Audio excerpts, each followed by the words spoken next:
Good afternoon, everyone. My name is Chris. Welcome to the channel on this bright sunny day where it might rain actually. Anywho, today we are at the Freeman Coliseum where they are having SpaceCon. My first time coming to this event. I have no idea what to expect. It's already different than the Big Tex Comic Con that we went to, or the Superhero Comic Con that we went to a few years back. But let's see what we can get into here. I'm here for 3 days, so I may combine all this into like little snippets from each day, or I may do each individual day. Really all depends on how much footage I get. So today's Friday. I'm inviting you. Come along.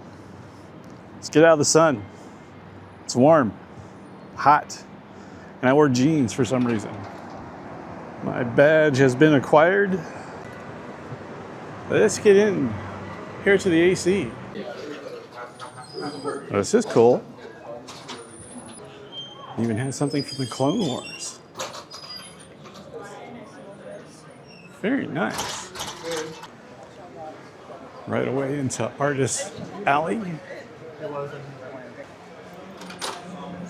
at these really cool Boba Fett and Mandalorian. Made out of metal. Heavy metal Boba. Heavy metal Mando. Not that I have a lot of walk. But it was. I think the show was ahead of its time. In some areas. Definitely, yeah. Once we got the whole thing with the females straightened out, that sort of helped out quite a bit. And you brought a lot of humor to the character. And you brought a lot of humor to the what character. What are you talking about? What? What? Yeah. In your series, you guys had brought the original Buck back. You brought Buster Crabbe to make a guest star appearance.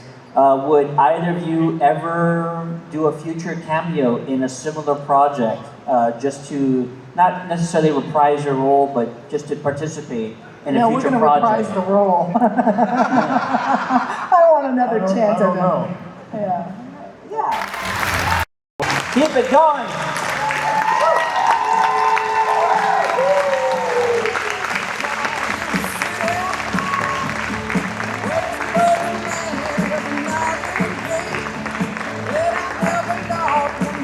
Margaritaville Vacation Club.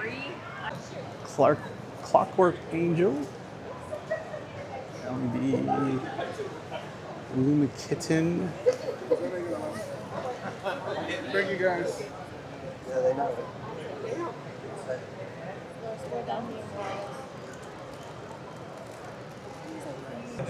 These are interesting 3D printed masks.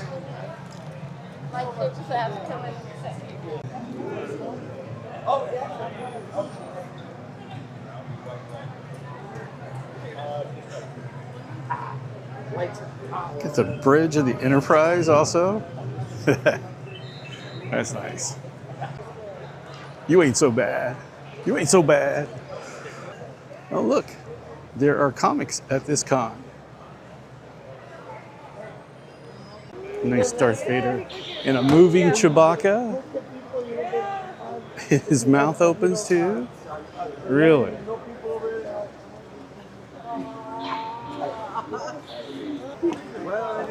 Who knew that Yoda is a Cincinnati Bengals fan?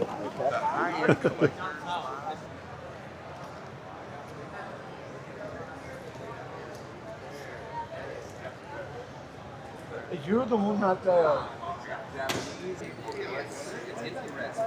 yeah, I did. What flavors did you guys get? Oh, they're both.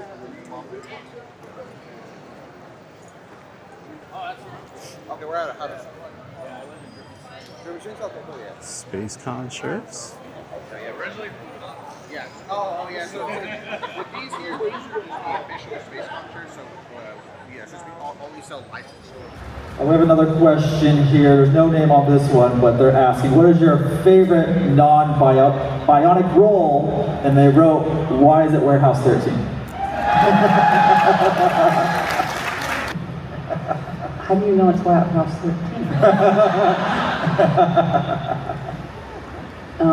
Is it Marcos 13? Did I say that? Or you just want to hear it?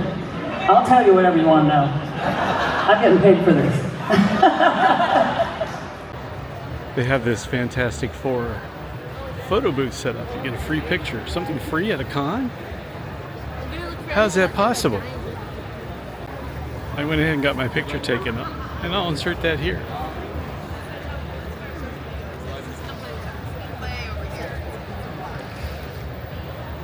Of course, you did ask me what I thought about the movie. I haven't seen it. So anyway, we ended up doing the scene, and of course, the director was very secure. He's very strong, very good, and I can always tell when someone's secure when you start to, you know, suggest things and they accept it. He's secure enough to allow growth around him, and that to me is a real strong element of great people to work with, period. I don't care what you're doing. And so I suggest, he wanted me to be standing up there with the priestess, and I said, no, I want to be with everybody else, if that's all right with you. And speaking of transformations, Grace, you play Simon, right? And not just one, but many, two that stuck with us for pretty much the entirety of the series, right? So, you know, I want to ask you, how were you able to discern or put a barrier between what Athena and Boomer had to be, right? So we've had practice at it for a while, and I think that one of the easiest parts to differentiate the two was that one of the characters was on the planet with Kilo, and it was really simple, the difference being out in the woods, but that was, it really helped to set the stage. And also I didn't have to start by trying to indicate how different they were and trying to show, you know, what a good actor I was just trying to stay on the show. And speaking of, you know, the characters maybe not being exactly who you are, Jamie, Apollo went through this chunkier phase in the show. How was, you know, how did it change the physicality of your performance, right? Because now you got prosthetics, you know, you can't exactly move the way you were. So, you know, could you tell us a little bit about maybe some of the challenges while trying to act in all of that? Well, I mean, first of all, I love the opportunity. It's very rare on or it certainly was then on a TV show where you take a risk with a principal character like that, and you dare to change him that much. Right. I mean, initially this was the change at the first read, where we read this script and there was a year's jump, and all the characters, famously, you know, Ron designed it with Michael that the year's jump happened in the same shot, and a wrap around James's head, I believe. That the year's jump happened in one shot as it wrapped around Baltar's head and it came back, and in that year he'd become president, is that right? Yeah, he'd become president, and all this crap was happening on Galactica. And I got married, and this was the change. I went from Leodama to Leodama. So now, we've been 20 years there, so give it up for yourselves, guys. Thank you again. This amazing panel. I am your host, Jose, and I'll catch you on the next one.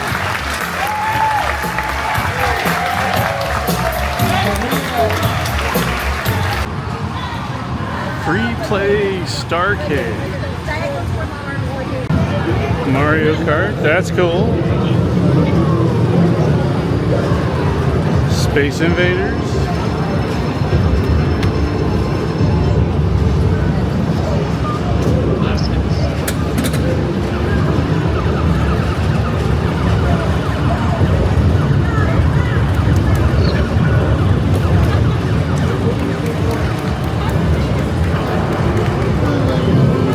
Difficult.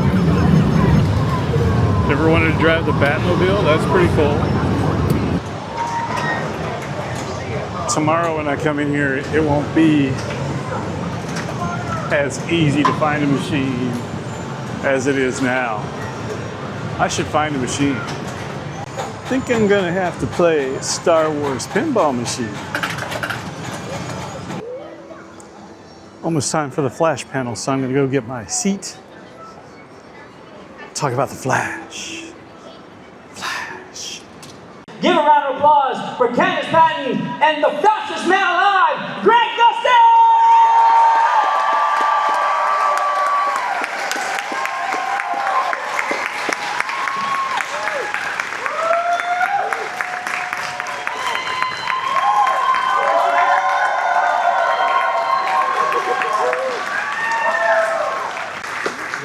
Your love story on TV is one of my all-time favorites. Was there any specific scene between the two of you that felt like the heart of the West-Allen relationship? You know something? Do you ever recite lines to yourself? I don't remember a lot of lines, but the other day I was like in my car remembering the scene we had together. It's like We Are the Flash. It was definitely not that one.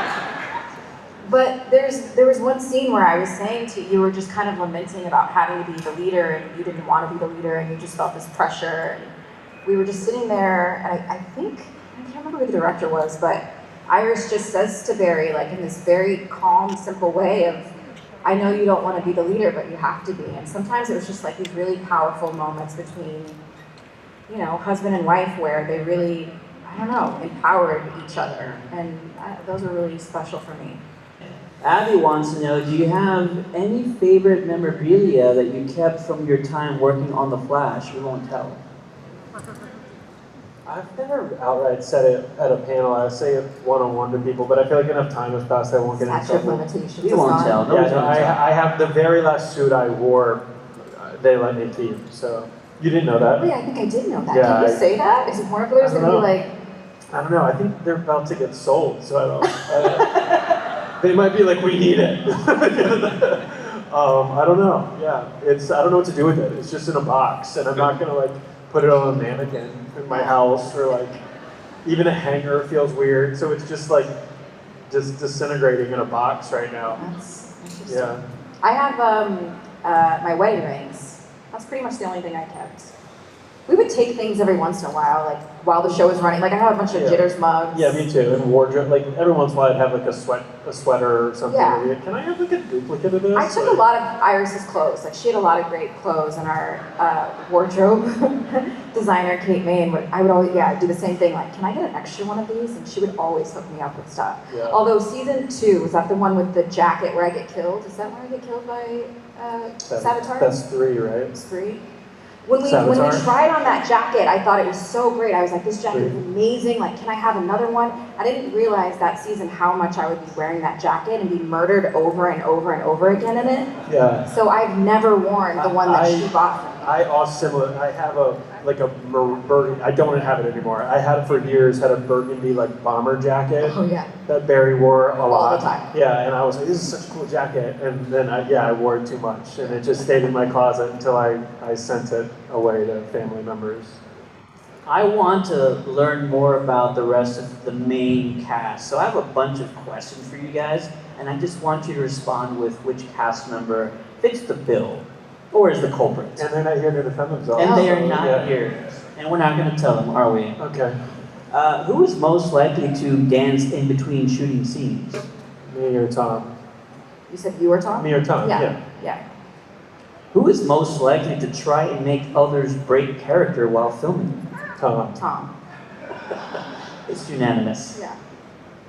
Who is most likely to sing between shooting scenes? Me or Tom? Tom. Or Carlos. Or Carlos, Yeah. I was going to say. Yeah. What was that? It was too good for Glee. Who has the best impressions of others or just impressions in general?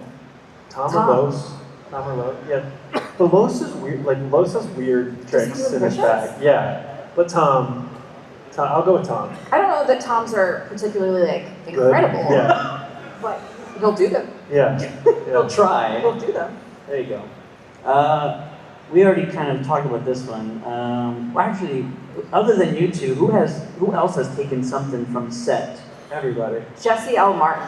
Yes, so he was He bad. was the thief. He was bad. He had no shame about it. He No, was like, I- I deserve this. Who is the best at karaoke?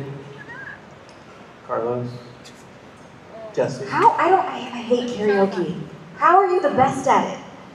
I think there's a number of components to it because you might not be the best singer, but you might have the best presentation of a song. Carlos. We're doing Carlos. Okay. And what's his go-to song? I mean, I've never seen him do karaoke, so I just, his voice is so good, and he has a way of having no inhibition, so I'm gonna go with Carlos. So yeah, I think it was bittersweet. It was time, but it was also bittersweet. And I know that, like, I mean, the last time we worked together was Nora's birth, so that was really special to get to finish on that. And that is something that I wanted to see happen in the final season.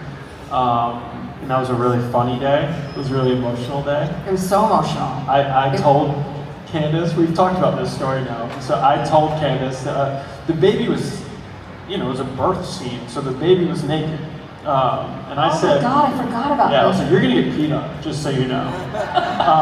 Because at this point, my daughter was, I don't know, at least one. When the show finished, she was 1.5, I think, when the show finished, something like that. And I knew, I'm like, there's no diaper on, like, that's just, you're gonna get peed on. And she was like, what? No. And she got peed on. And like, it was hilarious. And it was during a take, basically. Yeah. And we're laughing through tears. Yep. And it's like, I'm sure parts of that moment are like in the episode. And it was my last day on working on the show, and It I was was our like, last this big, is just so perfect for me. Yeah. Like, just a nice send off, being Feels peed right. on. Yeah. It feels so right. Oh, right. Yeah, but it was really emotional. It was really emotional, and I felt like it was a perfect way to end my run on the show, giving birth to Nora, and having Grant there, and having Jesse L. Martin there was really like just the icing on the cake for me, because that's really like where I started on the show, and so I was just glad that that was my final day. Well, on that note, I want the both of you to know this has been an absolute dream come true for me, so thank you so much. Thank you for being here. Thanks for coming to San Antonio. Y'all make some noise. For Candace Patton. But let's take a big photo. Stand up.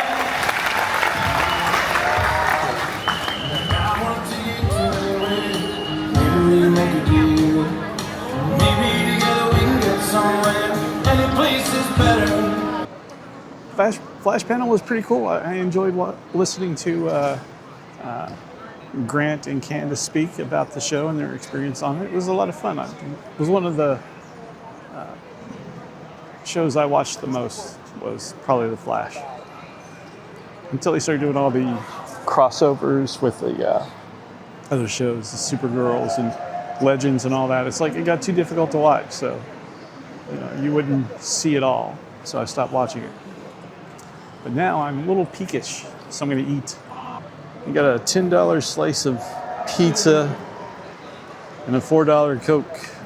If Savage was here, he'd tell you all to shut up, but you can talk.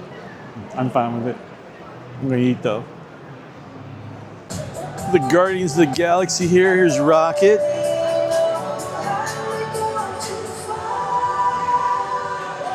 Star-Lord. And this dude, I think his name is Groot.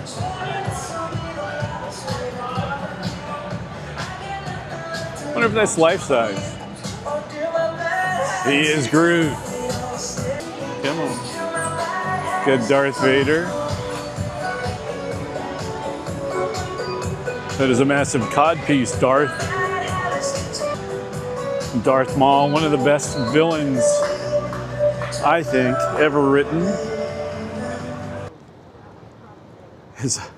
As I was walking around the convention floor, I was looking at all the little arts and crafts stuff. Somebody goes by in a scooter with a bunch of volunteers with them. I was like, that's Billy D. Billy D rode right past me on his scooter to go do his thing. Billy D. That was cool. As the sun sets Another Kardashian is queen. Another Kardashian, it's not Kardashian, it's something else. The movie Heavy Metal, at the very end of it, there's like this girl that gets on this like bird and goes flying off into the distance. Anyway, I digress. First day of SpaceCon. So got to set in a couple panels I thought was interesting. Got to see Buck Rogers, Gil, and can't think of her name. Aaron Gray. Gil and Aaron Gray from Buck Rogers and the 21st and a half century. Oh no, that's Duck Dodgers. Got to see a little bit of Lindsay Wagner talking about the Bionic Woman.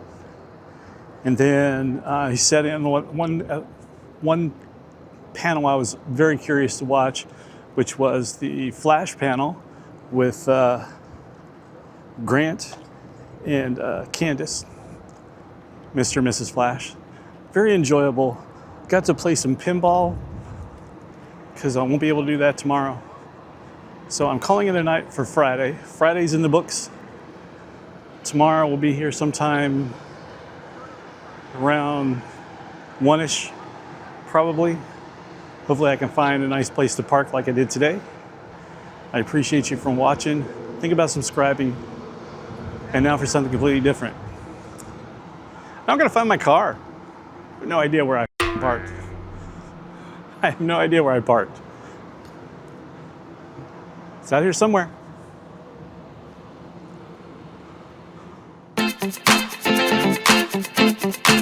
Thank you.